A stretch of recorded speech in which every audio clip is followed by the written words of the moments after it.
Previously on the History of series, we looked at Rutgers during the 1900s. In this episode, we will go through the Greg Schiano era in the building of Rutgers football.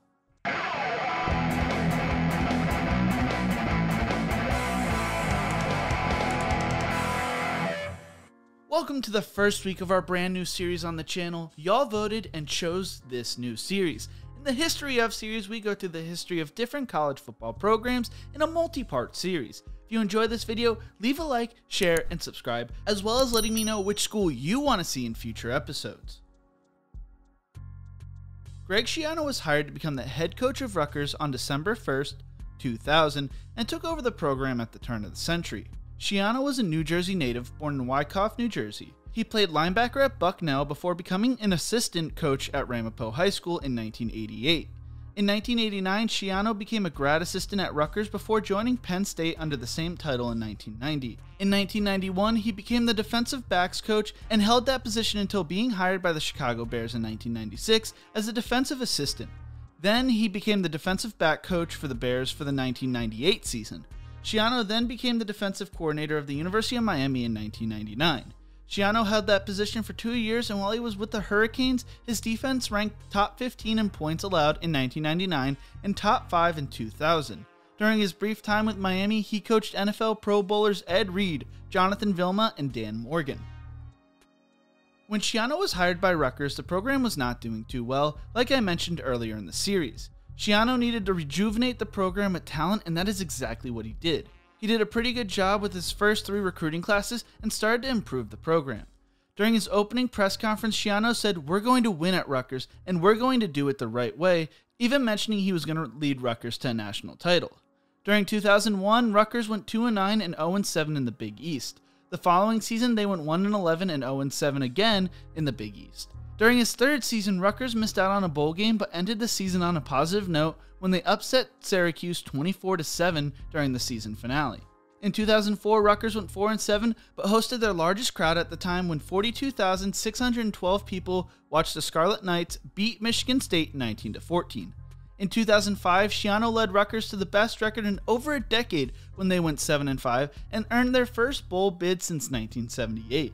Rutgers played the same team they played in 1978 in the Insight Bowl against Arizona State. The Sun Devils and Scarlet Knights put on a show at Chase Field in a shootout that Rutgers would lose 45-40.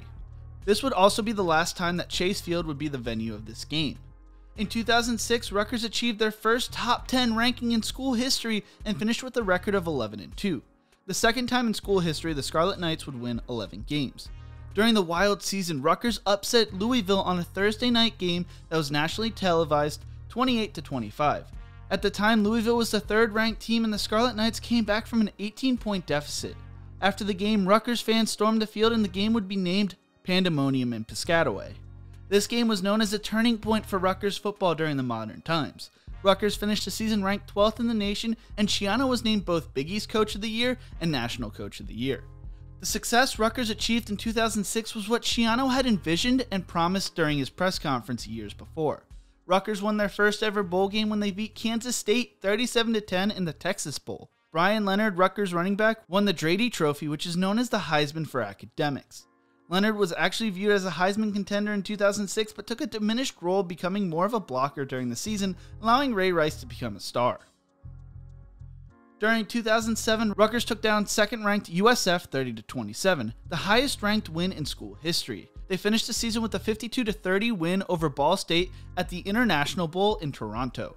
Ray Rice broke the single-game rushing record, finishing with 280 yards in the game. Rice finished the season as a Heisman candidate and an All-American pick. In 3 seasons, Rice ran for 4,926 yards and 49 touchdowns on 910 attempts.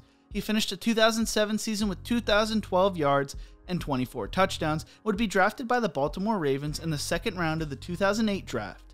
Rutgers finished the season with an 8-5 record.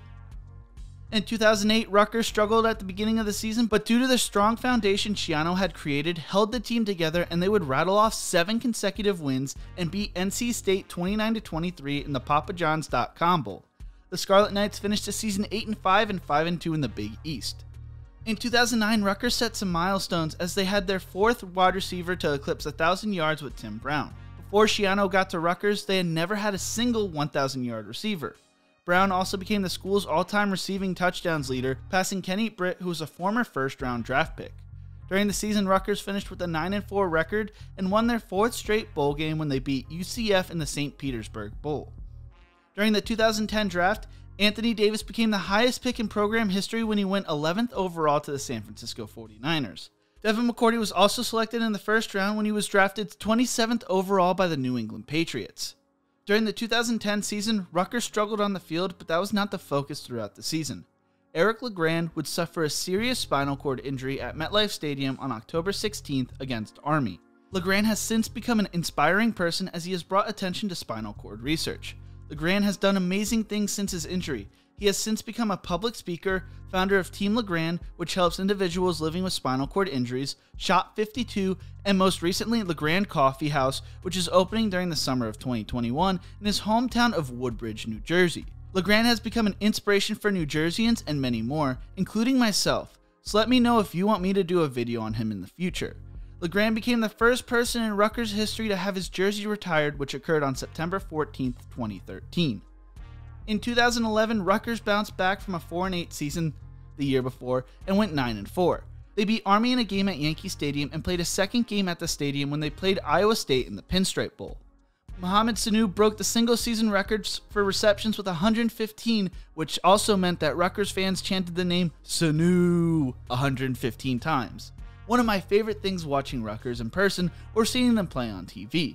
Sanu also went on to be drafted in the 3rd round of the 2012 draft by the Cincinnati Bengals. After the season, Schiano announced he was leaving Rutgers to take the head coaching job for the Tampa Bay Buccaneers.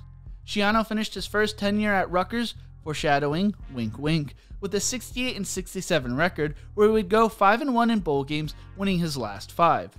The one thing Schiano never did was win a conference title at Rutgers. Kyle Flood was promoted from the staff to become the next head coach at Rutgers, which I will talk more about in part 4. When Schiano left, he had 25 former Rutgers players playing in the pros. Schiano's departure from Rutgers surprised many fans.